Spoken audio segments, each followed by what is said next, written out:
90일 성경 통독 신앙강좌의 자리에 나오신 성도분들을 환영하고 축복합니다. 오늘 이 시간 우리가 함께 살펴볼 이야기는 구약 성경 두 번째 출애굽기에 대한 내용입니다. 그 주제부터 함께 살펴보겠습니다. 이 책의 주제는 이스라엘 구속과 하나님의 구원입니다. 하나님의 구원이 이스라엘을 향한 구속사로 나타납니다. 유월절 사건, 출애굽 사건 등이 핵심이며 또 하나 시내산 언약 사건이 핵심이 됩니다. 이 책의 핵심 단어는 결국 구속입니다. 그런데 그 사건의 중심은 하나님이 주체되시며 하나님이 이스라엘을 향해 베푸시는 은혜로 나타납니다. 하나님의 택하신 이스라엘 백성이 종살이 하던 애굽을 출발하여 마침내 시내산에서 언약 국가로 세움을 받는 극적인 이야기를 다루면서 애굽의 압제에서 벗어나 구원에 이르는 과정을 기록하고 있습니다.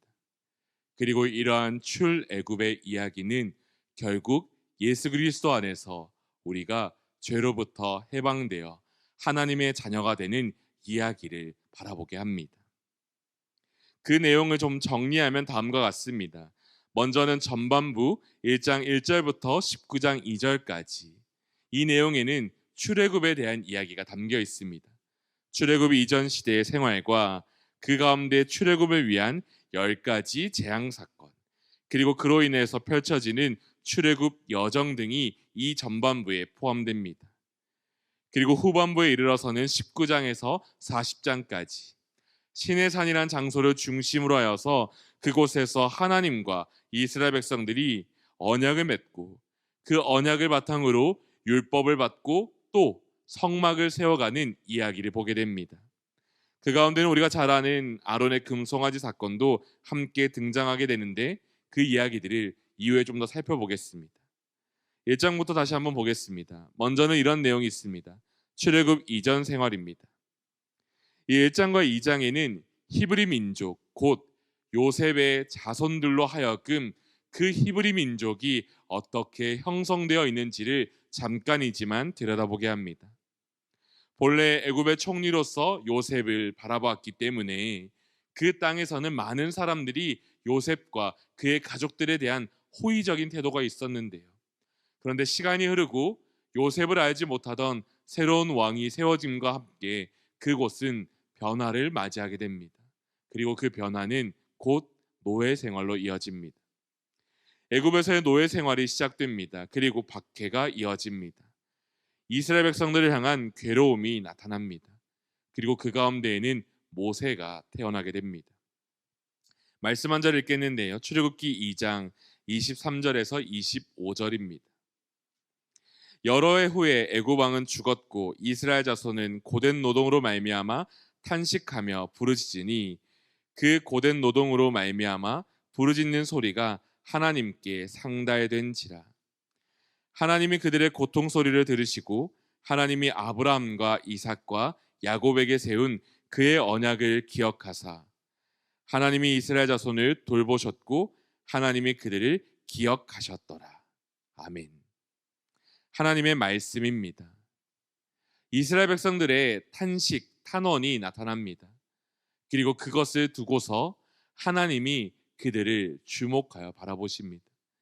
그 주목함 가운데에 하나님은 이 아브라함의 하나님, 이삭의 하나님, 야곱의 하나님이셨는데요. 그 백성들과 세웠던 언약을 기억하시며 그들의 자손들을 돌보시고 그들에게 다가오시는 이야기를 보게 합니다. 곧이어서 말씀은 모세의 사건, 모세의 생애를 보여줍니다. 이 2장의 내용을 보면 모세가 그 동족들을 구원하고자 애쓰지만 실패하는 역사를 담고 있습니다. 그리고 그는 이 미디안 광야로 떠나가며 오랜 시간 나그네 생활을 하게 되는데요. 그런 그에게 하나님이 하나님의 때에 찾아오셔서 모세와 만나시고 모세와 함께 하나님의 소명과 비전을 따라 나아가게 하시는 이야기를 우리는 만나게 됩니다. 여호와께서 모세를 부르시는 이야기, 떨기나무 사건과 함께 그 말씀 안에선 이런 이야기가 있습니다. 출애굽기 6장 2절 하반부 말씀입니다. 하나님이 모세에게 말씀하여 이르시되 나는 여호와이니라.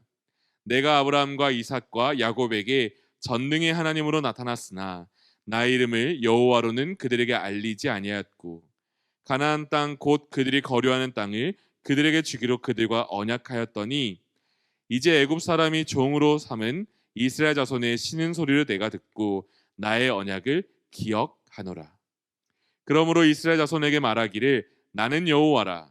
내가 애굽 사람의 무거운 짐 밑에서 너희를 빼내며 그들의 노역에서 너희를 건지며 편팔과 여러 큰 심판들로서 너희를 속량하여 너희를 내 백성으로 삼고 나는 너희의 하나님이 되리니 나는 애굽 사람의 무거운 짐 밑에서 너희를 빼낸 너희의 하나님 여호와인 줄 너희가 알지라. 내가 아브라함과 이삭과 야곱에게 주기로 맹세한 땅으로 너희를 인도하고 그 땅을 너희에게 주어 기업을 삼게 하리라. 나는 여호와라 하셨다 하라. 아멘. 조금 긴 말씀을 읽게 되었는데요. 이 말씀의 이야기는 곧 하나님이 그들의 하나님 되심을 드러내는 사건이었습니다. 내가 너희를 단 한순간도 떠나거나 버린 적이 없고 너희를 기억하고 있으며 너희 조상들에게 내가 주었던 그 언약을 내가 이제 이행하고자 한다. 내가 먼저는 너희의 하나님이 되고 너희를 건져낼 것이며 너희와 언약을 맺고 너희를 내가 약속한 그 땅으로 인도하여 내리라. 그리고 내가 온 땅 위에 여호와 하나님이 되리라. 하나님의 말씀인 것이죠. 그리고 펼쳐지는 이야기가 무엇입니까? 그 땅에 하나님의 전쟁이 선포됩니다. 하나님의 10가지 기적이라 적혀 있는데요. 우리가 아는 단어는 10가지의 재앙 사건이 있을 것입니다.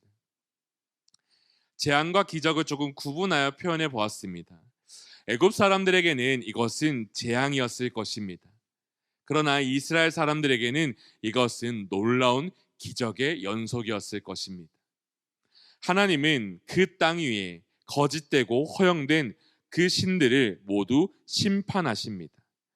하나님은 그 땅 위에 모든 거짓된 권위와 허영을 향하여서 하나님의 전쟁을 선포하십니다. 그리고 그 모든 전쟁 위에서 그 모든 거짓은 파하여지고 하나님의 백성들만이 구별되고 또한 그 속에서 구원을 입는 구속을 입는 놀라운 기적들을 경험하게 됩니다. 이 사건의 핵심은 이것입니다. 하나님이 하나님 되심을 드러내는 사건인 것입니다. 그런데 그 대상은 두 군데인 것이죠. 하나는 어디입니까? 애굽 백성들입니다. 바로 왕을 비롯하여서 애굽인 모두에게 하나님이 나타나셔서 하나님이 이 온 땅의 참 주인 되심을 드러내시는 사건이 바로 이 10가지의 재앙 사건입니다. 그런데 다시 한 번 더 이것은 10가지의 기적으로서 하나님이 누구에게 나타나시냐면 하나님을 잊고 하나님을 알지 못함으로 살아가던 그 이스라엘 백성들을 향하여서 하나님이 자신의 존재를 드러내시는 사건으로 이해할 수 있습니다. 그리고 그 끝에 맨 마지막 재앙과 기적이죠. 유월절 사건인데요. 죽음의 권세가 그 온 땅을 뒤덮을 때 그러나 하나님은 그조차 하나님께서 통제하고 계심을 보여주십니다. 모세를 통하여 이스라엘 백성들에게 한 가지 명령을 하시고 어린 양의 피를 통하여서 문설주와 그 임방에 발라 그것을 두고 나면 죽음의 권세가 그것을 보고 지나가리라 말씀하시는 이야기 우리는 알고 있을 텐데요. 이것이 패스오버, 지나가다, 유월절의 유래가 됩니다. 그리고 이것은 곧 우리에게 다시 한 번 더 예수 그리스도를 믿는 우리 모두가 어린 양의 보혈의 능력으로 말미암아 하나님의 심판 앞에서 그 죄와 사망과 어둠의 권세가 지나가게 됨을 우리는 하나님의 자녀로서 구원과 은혜를 입는 놀라운 이야기를 바라보게 합니다. 이 사건이 펼쳐진 것은 무엇입니까? 이제 애굽을 탈출하게 되죠. 출애굽 여정이 이어지게 되는데요. 이 내용은 이렇습니다. 그 중심에는 홍해 사건을 중심으로 하여서 이 낯선 땅의 걸음들을 가져갑니다. 하나님은 그들과 함께 하시고 그 낯선 땅의 걸음을 나그네 된 걸음을 인도해 가십니다. 낮에는 구름 기둥, 밤에는 불 기둥으로 그들을 지켜 보호하시고 그들의 앞장서셔서 나아가시는 인도자가 되십니다. 그리고 홍해 사건으로 말미암아 이스라엘 백성들은 한 번 더 하나님의 구원을 다음과 같이 바라보게 됩니다. 출애굽기 14장 13절 14절. 모세가 백성에게 이르되 너희는 두려워하지 말고 가만히 서서 여호와께서 오늘 너희를 위하여 행하시는 구원을 보라. 너희가 오늘 본 애굽 사람을 영원히 다시 보지 아니하리라. 여호와께서 너희를 위하여 싸우시리니 너희는 가만히 있을지니라.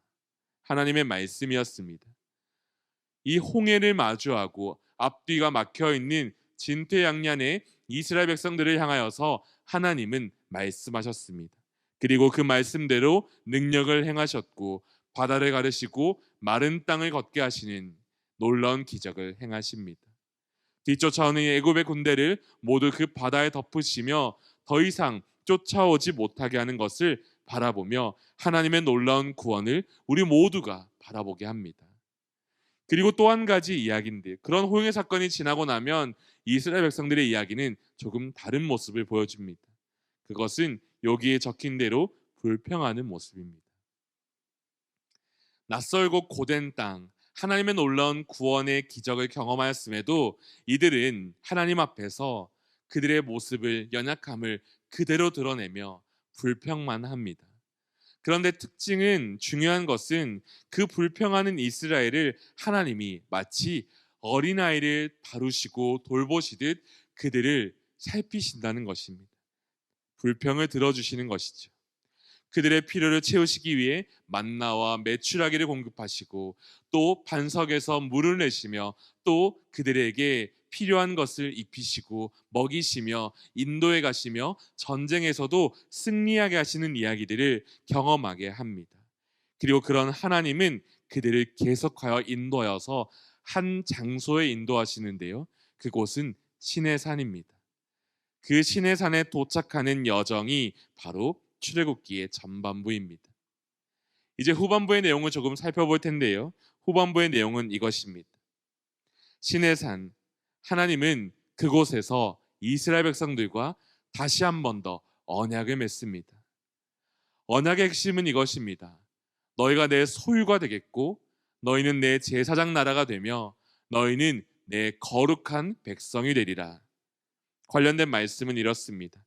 세계가 다 내게 속하였나니 너희가 내 말을 잘 듣고 내 언약을 지키면 너희 모든 민족 중에서 내 소유가 되겠고 너희가 내게 대하여 제사장 나라가 되며 거룩한 백성이 되리라. 너는 이 말을 이스라엘 자손에게 전할지니라. 하나님이 모세에게 주신 명령이었습니다. 그리고 이 말씀과 함께 그곳에서는 하나님이 그들 앞에 친히 강림하시며 그들과 만나시고 그들과 언약을 체결하시는 것을 봅니다. 성경에서의 언약, 하나님의 언약은 쌍방의 관계에서 이루어지지만 그 모든 책임과 주체는 하나님이 갖고 계신데요. 하나님이 그들을 인도하시고 하나님이 그들에게 찾아오셔서 하나님이 그들과 계약을 맺으시고 하나님이 그들에게 대한 모든 책임을 내가 담당할 것이다 라고 말씀하시며 하나님의 열심만을 드러낸 사건, 그것이 시내산 사건입니다. 이스라엘 백성들은 오직 이곳에서 하나님이 만들어 놓은 모든 잔치 위에 그저 숟가락만 얹듯이 그 자리에 참여하며 모든 복과 은혜를 누릴 뿐이었습니다. 이 언약 사건 이후로 그들의 정체성은 하나님의 백성이 됩니다. 그리고 하나님은 그곳에서 잠시 동안 그들과 함께 하시며 두 가지를 주십니다. 첫 번째는 율법, 두 번째는 성막과 제사 제도입니다. 먼저는 율법입니다. 20장의 내용인데요. 우리가 잘 아는 십계명에 대한 이야기가 담겨 있습니다. 하나님께서는 율법을 주시는데요. 그 율법의 핵심은 이것입니다. 율법은 구원받는 수단이 아니라 구원받은 자의 생활 양식이라는 사실입니다.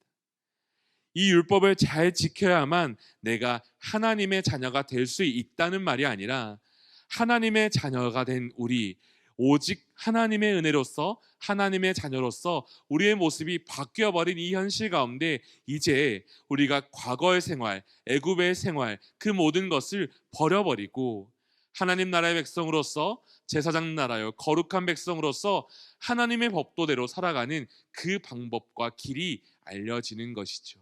구원받은 자의 생활 양식으로서 하나님은 그들이 하나님과 함께하는 자로서 살아갈 수 있도록 그 길을 가르쳐 주십니다. 그리고 그와 함께 성막과 제사제도인데요.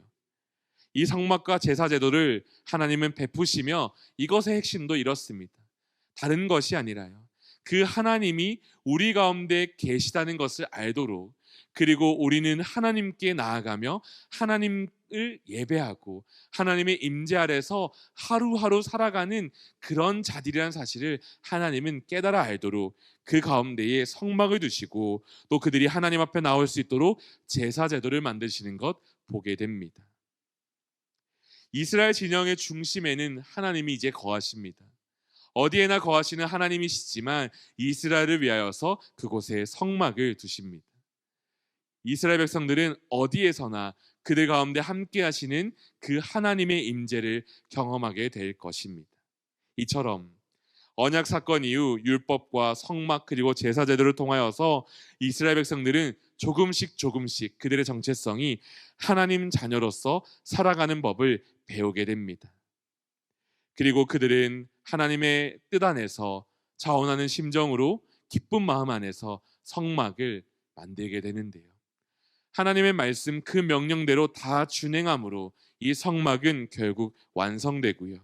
그 끝에는 이런 이야기가 담겨 있습니다. 출애굽기 40장 34절 하반인 말씀입니다. 구름이 회막에 덮이고 여호와의 영광이 성막에 충만하매 모세가 회막에 들어갈 수 없었으니 이는 구름이 회막 위에 덮이고 여호와의 영광이 성막에 충만함이었으며, 구름이 성막 위에서 떠오를 때에는 이스라엘 자손이 그 모든 행진하는 길에 앞으로 나아갔고 구름이 떠오르지 않을 때에는 떠오르는 날까지 나아가지 아니하였으며, 낮에는 여호와의 구름이 성막 위에 있고 밤에는 불이 그 구름 가운데에 있음을 이스라엘 온 족속이 그 모든 행진하는 길에서 그들의 눈으로 보았더라. 아멘. 이러한 아름다운 결말의 끝, 그 시작은 이렇습니다. 구름이 회막에 덮이고 여호와의 영광이 성막에 충만하였다라고요. 이미 언약을 맺으며 이스라엘의 하나님이 되셨지만, 이미 이스라엘과 동행하시며 그들 가운데 이 말씀들의 내용처럼 함께하고 계시지만, 하나님은 그 성막이 완성되고 완공된 그 자리에 임하여 주셔서 다시 한 번 더 온 이스라엘과 함께함을 고백하게 하십니다. 이스라엘 백성들의 참 주인 여호와 하나님이 되심으로 하나님의 영광을 드러내시고 온 이스라엘은 그 영광을 목도함으로 우리의 구원자, 우리의 왕 되신 이가 누구인지를 깨달아 알게 됩니다. 두려움으로 사무칠 수 있지만, 그러나 하나님의 은혜 안에서 사랑의 관계로서 그것을 기뻐하며 하나님의 그 구속 사역을 그들이 온전히 누려가는 이야기를 우리는 말씀 안에서 보게 됩니다. 아직 이스라엘 백성들은 어떤 완성된 이야기를 갖지 않습니다.